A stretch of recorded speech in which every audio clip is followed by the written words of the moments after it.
Shimul Memorial north south school and কলেজের সকল শিক্ষার্থীকে অনলাইন ক্লাসে স্বাগত। কেমন আছো তোমরা?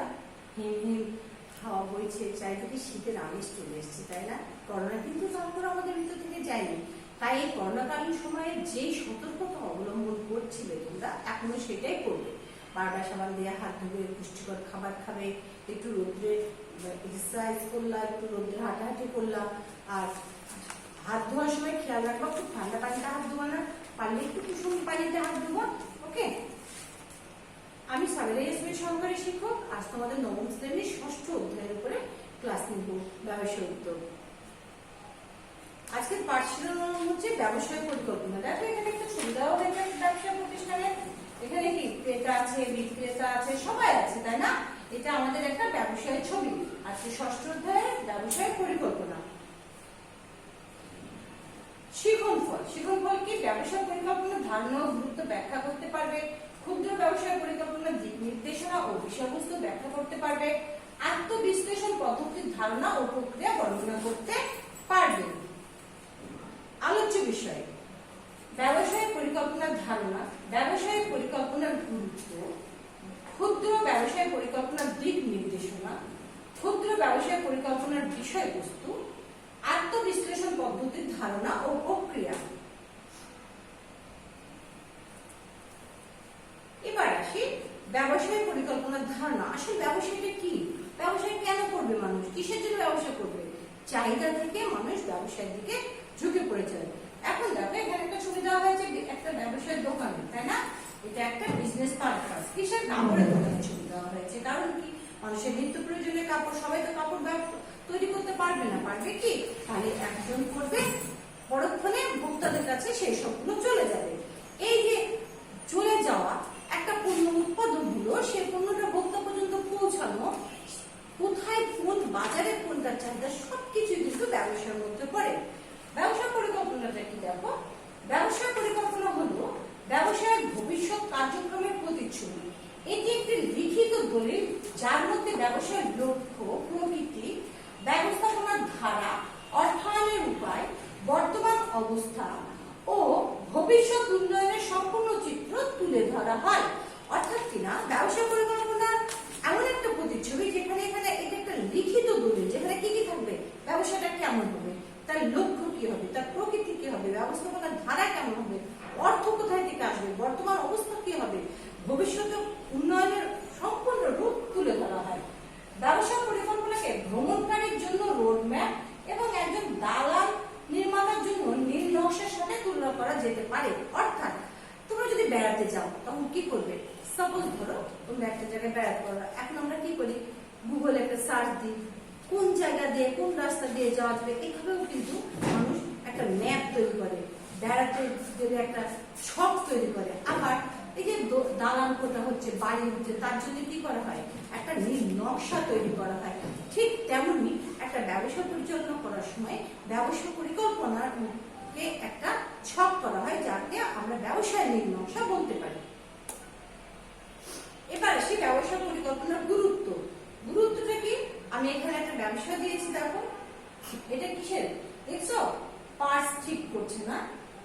অর্থাৎ তুমি কি ব্যবসা করবা, কেমন করে করবা, কোন আঙ্গিকে করবা, কাদের নিয়ে করবা, কোথায় করবা, কিভাবে করবা, মূলধন কত হবে, সব কিছু পরিকল্পনার মধ্যে থাকতে হবে। তার পরিকল্পনার গুরুত্বটা কত বেশি গুরুত্বপূর্ণ, ব্যবসা করতে যাওয়া শুরু করার আগে পরিকল্পনাটার গুরুত্ব অনেক বেশি, অপরিসীম। ব্যবসা শুরু সুষ্ঠুভাবে পরিচালনা ও অভিষ্ট লক্ষ্য অর্জনে ব্যবসায় পরিকল্পনার গুরুত্ব অপরিসীম। এক নম্বর কি? ব্যবসায় পরিচালনার দিক নির্দেশনা। অর্থাৎ ব্যবসাটা কোন দিকে পরিচালিত হবে, কেমন হবে, কোথায় হবে, সেই দিকটা ঠিক হবে কিনা, কোন পণ্য নিয়ে হবে, এই বিষয়গুলো ভাবার আছে। 2 নম্বর হচ্ছে মূলধন সংগ্রহ ও বিনিয়োগ। কোথায় থেকে মূলধন আসবে? নিজের নাও থাকতে পারে, এটা কি কারো কাছ থেকে ধার নেওয়া হবে, নাকি ব্যাংক থেকে নেওয়া হবে, নাকি কোনো আর্থিক প্রতিষ্ঠান থেকে নেওয়া হবে। এবং এই যে মূলধনটা সংগ্রহ হলো, এই মূলধনটা কিভাবে বিনিয়োগ করা হবে, কিভাবে ব্যবহার করা হবে, পণ্য ক্রয়ে কতখানি ব্যবহার করা হবে, বিল্ডিং এ কতখানি ব্যবহার করা হবে, তোমার স্টাফকে বেতনে কতখানি ব্যবহার করা হবে, বিভিন্ন বিল, সবকিছু পরিকল্পনার গুরুত্ব এক্ষেত্রে অপরিসীম। সরকারি সুযোগ সুবিধার সদ্ব্যবহার। তোমরা জানো ব্যবসার ক্ষেত্রে সরকার আমাদেরকে বহু দিক থেকে সুযোগ সুবিধা দিয়ে থাকে। এই সব সুযোগ সুবিধা আমরা ঠিকভাবে পাচ্ছি কিনা, এই প্রাপ্তিটা সঠিক হচ্ছে কিনা, এই বিষয়টা আমাদেরকে ভাবতে হবে। এবং কোথায় থেকে লোনটা পাওয়া যাচ্ছে, দীর্ঘমেয়াদী না মধ্যমেয়াদী নিবা না স্বল্প মেয়াদী নিবা, সেই বিষয়টা ভাবতে হবে এবং এর সুষ্ঠু ব্যবহার করতে হবে। সিদ্ধান্ত গ্রহণের সহায়তা। 4 নম্বর কি বলছে? সিদ্ধান্ত গ্রহণের সহায়তা। সিদ্ধান্ত গ্রহণ করতে হবে। সিদ্ধান্ত গ্রহণের ক্ষেত্রে একটা মানুষের মাথার মধ্যে বিভিন্ন ধরনের পরিকল্পনা আসতে পারে। এখান থেকে কোনটা better, what is the better পরিকল্পনা, প্ল্যান, কোনটা তোমার জন্য সবচেয়ে সুইটেবল হবে সেটা খুঁজে বের করতে হবে এবং এক্ষেত্রে সিদ্ধান্ত গ্রহণটা সঠিক সিদ্ধান্ত গ্রহণ করতে হবে। এবার আসে ক্ষুদ্র ব্যবসায় পরিকল্পনার দিক নির্দেশনা। একটা ব্যবসা তোমরা জানো মধ্য আছে, ক্ষুদ্র আছে, কুটির আছে। আমরা আজকে ক্ষুদ্র ব্যবসায় পরিকল্পনার দিক নির্দেশনাটা করবো, কারণ ক্ষুদ্র ব্যবসাটা কি ছোট আকারের ব্যবসা, যেটার মূলধন কম হয়, লোকজন কম হয়, আয় কম, ঝুঁকি কম। এখানে আমি একটা ছবি দিয়েছি, দেখো ক্ষুদ্র ব্যবসা একজন ঝুঁকি ঢোল তৈরি করছে, সে নিজেই তৈরি করছে, তারপরে কি করবে, বিক্রি করবে। এটার জন্য হয়তো খুব বেশি মূলধনের প্রয়োজন হবে না, এগুলোতে আমরা ক্ষুদ্র ব্যবসা বলতে পারি। একটি ব্যবসা ক্ষুদ্র ব্যবসা পরিকল্পনা দিক নির্দেশনা দেখো, একটি ব্যবসার পরিকল্পনা প্রণয়নের সময় যত্নশীল হওয়া আবশ্যক। শিল্প উদ্যোক্তা নিজে অথবা অন্য কোনো বিশেষজ্ঞের সাহায্য নিয়ে ব্যবসা পরিকল্পনা প্রস্তুত করতে পারেন। অর্থাৎ কিনা একটা ব্যবসা পরিকল্পনা প্রণয়নের সময় অবশ্যই যত্নশীল হতে হবে। কি ব্যবসা আমি করবো, ক্ষুদ্র করি আর যাই করি না কারণ ব্যবসাটা কেমন হবে, এই দিক নির্দেশনার ক্ষেত্রে নিজের বুদ্ধি যে সকল সময় ভালো হবে তা নাও হতে পারে। এই জন্য শিল্প উদ্যোক্তা নিজে যে করবে সে নিজে অথবা অন্য কোনো বিশেষজ্ঞের কাছ থেকে সে পরামর্শ গ্রহণ করতে পারে প্রস্তুতি গ্রহণের জন্য। এবার আসি ক্ষুদ্র ব্যবসা পরিকল্পনায় কিছু বিষয়বস্তু থাকে। আমি এখানে একটা ছবি দিয়েছি দেখো, আর একটা এই ছবিগুলো কেন দেওয়া হচ্ছে তোমাদের, এই ছবিগুলো তোমাদের বিভিন্ন ব্যবসা সম্পর্কে ধারণা দেবে। ক্ষুদ্র ব্যবসা পরিকল্পনার বিষয়বস্তু। প্রথমে আসে কি থাকে, ব্যবসায় প্রতিষ্ঠানের নাম। প্রথমে কি থাকবে, ব্যবসা প্রতিষ্ঠানের নাম, এটা অবশ্যই থাকতে হবে। তারপরে কি হবে, ব্যবসা প্রতিষ্ঠানের ঠিকানা। ব্যবসা প্রতিষ্ঠানের ঠিকানাটা কি হবে, কোথায় হবে, এই ঠিকানাটা নির্দিষ্টভাবে লেখা থাকবে। উদ্যোক্তা বা উদ্যোক্তাগণের নাম, যারা উদ্যোগ গ্রহণ করছে বা যাদের এর সাথে সংশ্লিষ্ট আছে তাদের নাম উল্লেখ করা থাকে। উদ্যোক্তা বা পরিচালক বৃন্দের পরিচিতি, অর্থাৎ কিনা ব্যবসা প্রতিষ্ঠান পরিচালনার ক্ষেত্রে যেসব উদ্যোক্তা কিংবা পরিচালক বৃন্দ থাকবে তাদের পূর্ণ পরিচিতি ওখানে উল্লেখ থাকতে হবে। ব্যবসায়ের ধরন, কি ধরনের ব্যবসা হবে, ক্ষুদ্র, কুটির, মাঝারি, বৃহৎ, যে ধরনের হোক না কেন তার ধরনটা উল্লেখ থাকতে হবে। ব্যবসায় পরিচালনার ধরন, কোন আঙ্গিকে পরিচালনা করা হবে, কিভাবে পরিচালনা করা হবে, কে কে পরিচালনা করবে, কেমন ভাবে পরিচালনা করবে, সমস্ত কিছু উল্লেখ থাকতে হবে। মূলধনের পরিমাণ, কত পরিমাণ মূলধন এই ব্যবসায়ে ব্যবহৃত হবে সেটা অবশ্যই উল্লেখ থাকতে হবে, কারণ উল্লেখ না থাকলে ব্যবসা তোমার পরিচালনা করা সহজ হবে না। বাজার জরিপের সংক্ষিপ্ত বিবরণ। এখন আসি একটা ব্যবসা করতে গেলে আমার বাজার জরিপ লাগবে, বাজারে কি পরিমাণে প্রয়োজন হয়, কত পরিমাণে প্রয়োজন হয়, সেখানে চাহিদা আছে কিনা, এই পণ্যগুলো চলবে কিনা, এই বাজারে যে ডিমান্ড আছে কিনা, এখানে ক্রেতা কতগুলো আছে, এই বিষয়গুলো আমাদেরকে জরিপের মাধ্যমে সংক্ষিপ্ত বিবরণ তৈরি করতে হবে। মুনাফা অর্জনের সম্ভাবনা, ব্যবসার প্রথম উদ্দেশ্য হচ্ছে মুনাফা অর্জন করা, মুনাফা অর্জন ছাড়া ব্যবসা হবে না। এখন যে ব্যবসা আমি করবো সেখানে মুনাফা অর্জনের সম্ভাবনা আছে কিনা এটা আমাকে ভাবার বিষয় আছে। আমি একটা ব্যবসা করবো অথচ বুঝতেই পারছি যে মনে হয় না যে লাভ হবে, সেক্ষেত্রে এটা ব্যবসা হবে না বা ব্যবসা পরিকল্পনা ভালো হবে না। ব্যবসা পরিকল্পনার বিষয়বস্তুর মধ্যে অবশ্যই মুনাফা অর্জনের সম্ভাবনা থাকতে হবে। তোমাকে একটা রিপোর্ট থাকতে হবে যে এইভাবে বিজনেস করে আমি এই পর্যায়ে করলে আমার ব্যবসা থেকে আমি এই পরিমাণ অর্থ কি লাভ করতে পারবো। সেখানে কম বেশি হতে পারে, বাট সম্ভাবনাটা তোমাকে দেখাতে হবে। প্রাক্কলিত আর্থিক বিবরণীর সংযুক্তি। ব্যবসা পরিচালনা করার ক্ষেত্রে প্রথমে একটা ছক তৈরি করা হয়।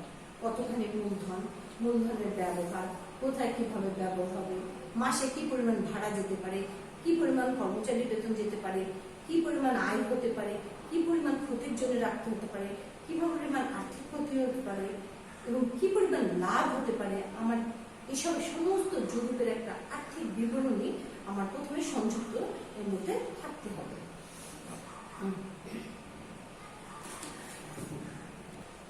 এখন আসি আত্মবিশ্লেষণ পদ্ধতির ধারণা ও প্রক্রিয়া। এই আত্মবিশ্লেষণটা কি? আসলে আমাকে জানতে হবে আত্মবিশ্লেষণটা কি। আত্মবিশ্লেষণটা দেখো, যে কোনো ব্যক্তি ব্যবসায় শুরু করার পূর্বে তার ব্যবসা করার সক্ষমতা আছে কিনা তা যাচাই করা প্রয়োজন। আমি কি তোমাদেরকে বোঝাতে পারলাম? অর্থাৎ কিনা যে ব্যক্তি উদ্যোক্তা হবে বা যে ব্যক্তি ব্যবসায় শুরু করবে, সেই ব্যক্তি এই ব্যবসা পরিচালনা করার আর্থিক সংগতি বলো, শারীরিক সংগতি বলো, মানসিক সংগতি বলো, এটা আছে কিনা তাকে নিজেকে যাচাই করতে হবে। এটাই হচ্ছে আত্মবিশ্লেষণ পদ্ধতির ধারণা। এখন প্রক্রিয়াটা কি, কিভাবে ধারণা তুমি করবা? তাহলে তোমাকে এক্ষেত্রে তোমরা যদি বইটা দেখো, পাঠ্য বই তোমাদের দেখবা 15টা পয়েন্ট আছে। এই প্রশ্নগুলো কি ধরনের হতে পারে? আমি কি পারবো? আমি যে ব্যবসাটা করতে যাচ্ছি সেই ব্যবসাটা করা কি আমার জন্য সুবিধাজনক হবে? আমি যে ব্যবসাটা করছি সেটা কি বাজারে চলবে? আমি যে ব্যবসাটা করতে যাচ্ছি সেখানে কি আমি সময় দিতে পারবো? আমি কি মূলধন সংগ্রহ করতে পারবো সঠিক নিয়মে? আমি যে মূলধনটা সংগ্রহ করবো সেই মূলধনটা আমি সদ্ব্যবহার করতে পারবো? কিভাবে আমি তথ্যগুলো কালেকশন করব? কেমন করে আমি, আমার কি অত্যাধুনিক যে ব্যবহার, প্রযুক্তির ব্যবহার সেটা সম্পর্কে ধারণা আছে? আমার কি বাজার জরিপ করা আছে? আমি যে ব্যবসাটা করতে যাচ্ছি তার লাভ ক্ষতির পরিমাণ সেটা কি জানা আছে? যদি আমি কোনো লস করি সেখান থেকে আমি কিভাবে উদ্ধার পাবো সেই বিষয়টা কি আমার ভাবা আছে? আমি কি শারীরিকভাবে সুস্থ আছি? আমি কি পরিশ্রম দিতে পারবো? আমি কি সময় দিতে পারবো এই ব্যবসা প্রতিষ্ঠানকে? আমি কি কর্মচারী যে নিয়োগ দেবো সে ব্যাপারে সচেতন আছি? আমি যেখানে ব্যবসা প্রতিষ্ঠানটা করছি সেখানে পরিবহন ব্যবস্থা কি সচ্ছল আছে? রাস্তাঘাট কি ঠিক আছে? কিন্তু বিভিন্ন প্রশ্ন থাকবে এবং এই বিভিন্ন প্রশ্নগুলো আমাকে বিশ্লেষণ করতে হবে। এটাই হচ্ছে একটা আত্মবিশ্লেষণ প্রক্রিয়া, যে প্রক্রিয়ার মাধ্যমে তুমি যদি পয়েন্ট আকারে ব্যবহার করো যে আমি এটা পারবো, এটা পারবো না, এটা পারবো, এটা পারবো না, তুমি বুঝে যেতে পারবে যে তোমার জন্য ব্যবসা পরিচালনা করা আদৌ সম্ভব হবে কিনা। আজকে যে ক্লাসগুলো মূল্যায়ন প্রশ্নগুলো আমরা একটু দেখে নিই। প্রথমটা হচ্ছে কি, ব্যবসা পরিকল্পনা কি? ব্যবসা পরিকল্পনা হচ্ছে ব্যবসা পরিচালনার ক্ষেত্রে যে রোড ম্যাপ তৈরি করা হয় সেটা হচ্ছে ব্যবসায় পরিকল্পনা। ব্যাংক ঋণ কখন নিতে হয়? ব্যাংক ঋণ কখন নিতে হয়?